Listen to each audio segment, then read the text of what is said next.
Terima kasih Anda masih bersama kami di Kompas Petang, saya Cynthia Rompas. Saudara Presiden terpilih Prabowo Subianto langsung melakukan pertemuan politik beberapa jam setelah menghadiri penetapan hasil Pilpres oleh KPU. Prabowo Subianto disambut Ketua Umum PKB Muhaimin Iskandar di DPP PKB sekitar pukul 2 siang. Pertemuan ini disorot usai Anies Muhaimin hadir saat Prabowo Gibran ditetapkan sebagai Presiden dan Wakil Presiden terpilih hasil pemilu 2024. Pertemuan ini dikaitkan dengan spekulasi soal kemungkinan PKB akan masuk dalam pemerintahan Prabowo Gibran.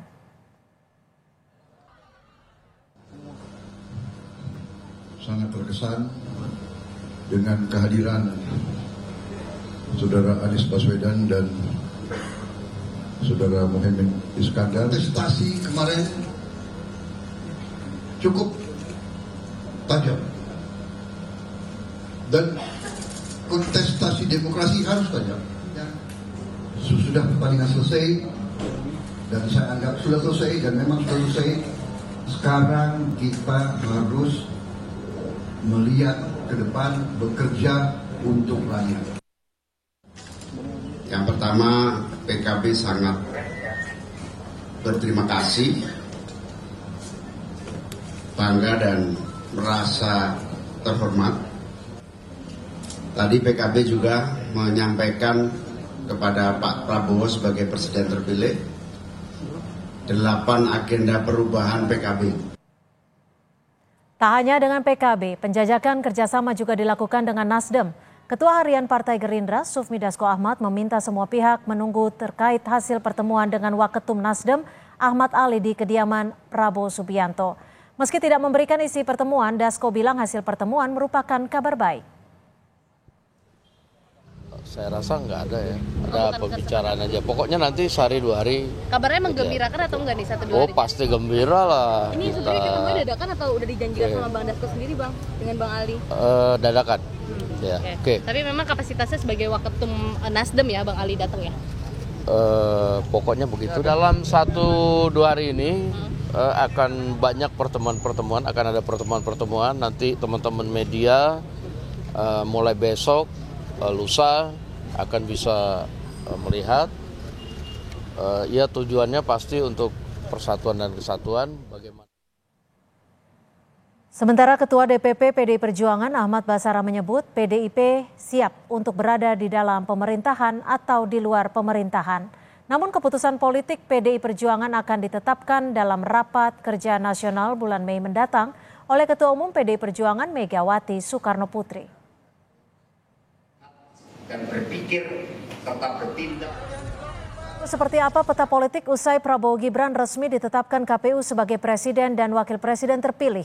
Apakah ruang koalisi yang ditawarkan Prabowo Gibran mampu mengubah peta politik yang ada?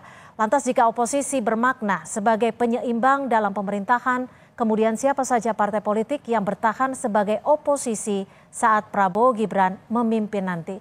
Kita akan bahas bersama Wasekjen PKB Saiful Huda dan juga Direktur Eksekutif Indikator Politik Indonesia Burhanuddin Muhtadi. Selamat sore Mas Burhan dan juga Mas Saiful, terima kasih sudah bergabung bersama kami di Kompas Petang. Sore.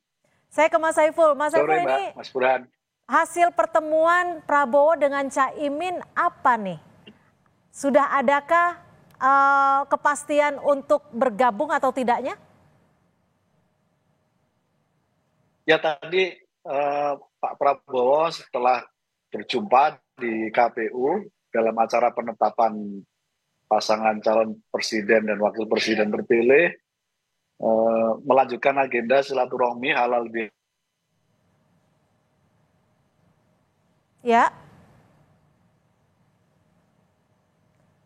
Pertama mengucapkan selamat kepada Pak Prabowo terpilih sebagai presiden dan berharap semoga bisa membawa percepatan kesejahteraan dan keadilan.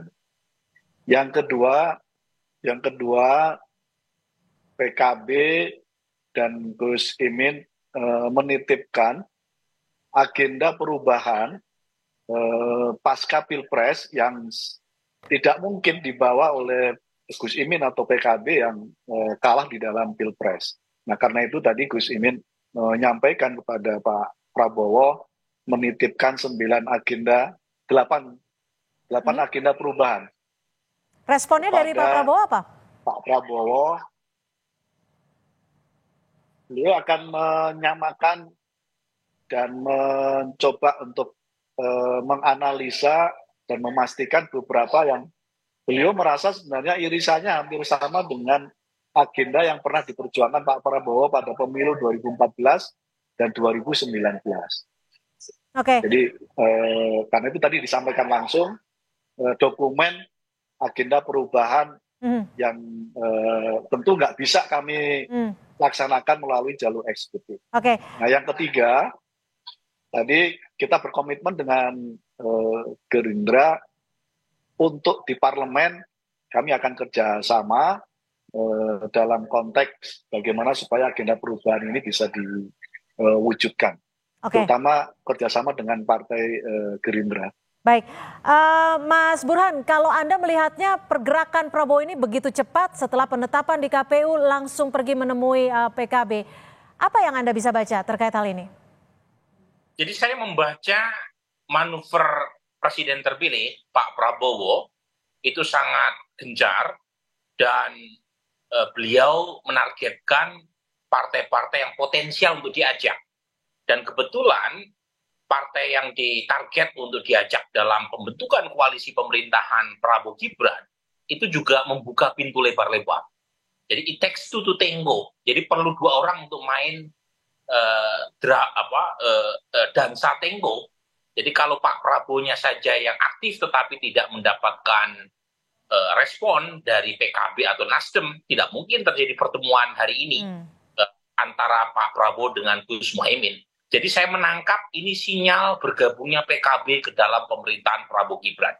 Tentu dengan banyak preteks ya, termasuk misalnya preteks berkaitan dengan 8 agenda perubahan yang harus dilaksanakan oleh pemerintahan Prabowo Gibran. Itu kan semacam prakondisi sebelum koalisi itu bisa disepakati oleh kedua belah pihak.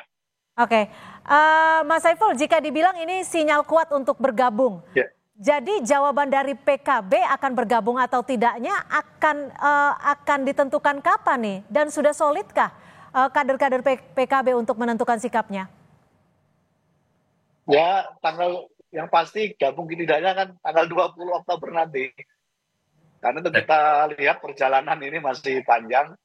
Tapi intinya kami punya trust terhadap Pak Prabowo ya. Kenapa 8 agenda perubahan kami titipkan? Ya kami percaya terhadap Pak Prabowo ada potensi itu. Karena irisannya sama dan mirip betul dengan agenda Pak Prabowo pada pemilu 2014 dan 2019. Apakah dari PKB sendiri masih ada pergolakan untuk bergabung atau tidaknya?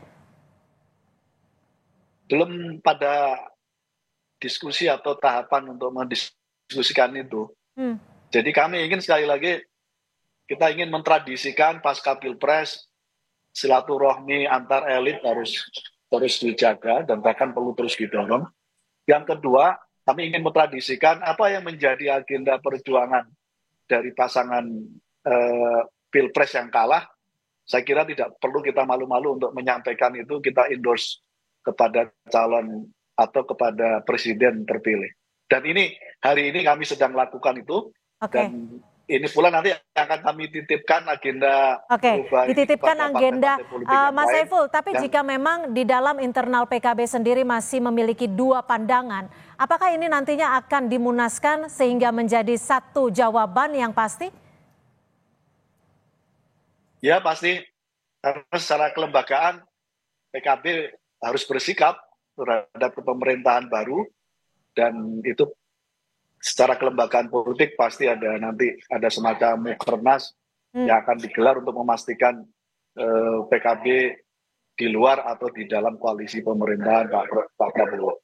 Oke, jadi sampai saat ini confirm memang belum ada sikapnya ya, meskipun sinyal-sinyalnya kuat ya, datang ke KPU dan setelah itu bertemu dengan Pak Prabowo usai penetapan. Ya kira-kira omongannya Mas Burhan tepat itu. Kira-kira ini prakondisi sambil kita lihat 20 Oktober yang akan datang. Oke, Mas Burhan, perspektif Anda nih, jika oposisi hanya memiliki komposisi yang bisa dikatakan minimalis, akan seberapa kuat posisi dari oposisi ini sebagai faktor penyeimbang dalam pemerintahan menurut Anda? Ya, makanya saya menyarankan agar negara itu memperbesar insentif bagi partai oposisi.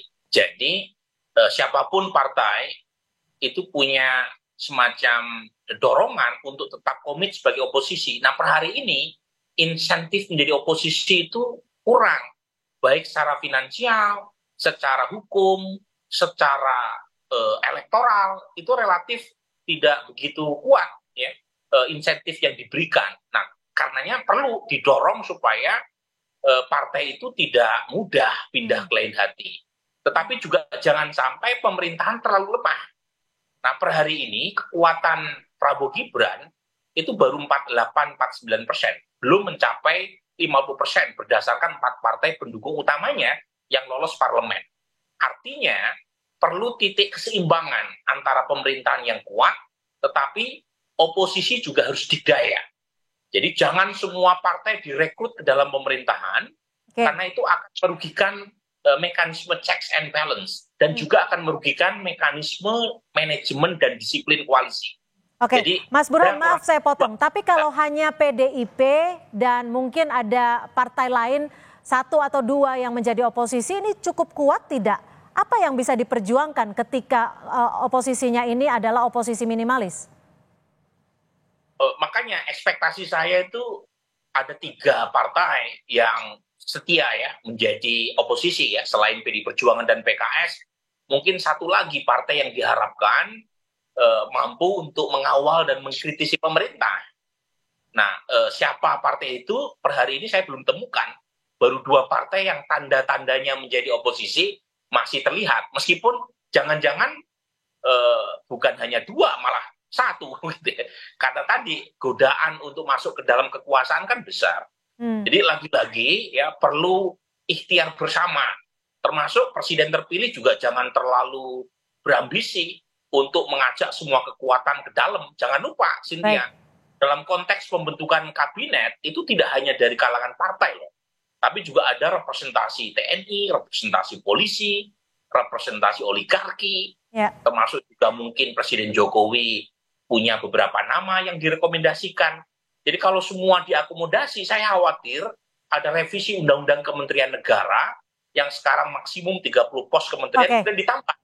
Dan itu akan memperburuk mekanisme penyelenggaraan negara kan terlalu besar postur kabinet yang dibentuk. Baik, terima kasih atas perspektif Anda Mas Burhanuddin Muhtadi dan juga Mas Saiful Huda, Wasekjen dari PKB sudah bergabung bersama kami di Kompas Petang. Selamat sore.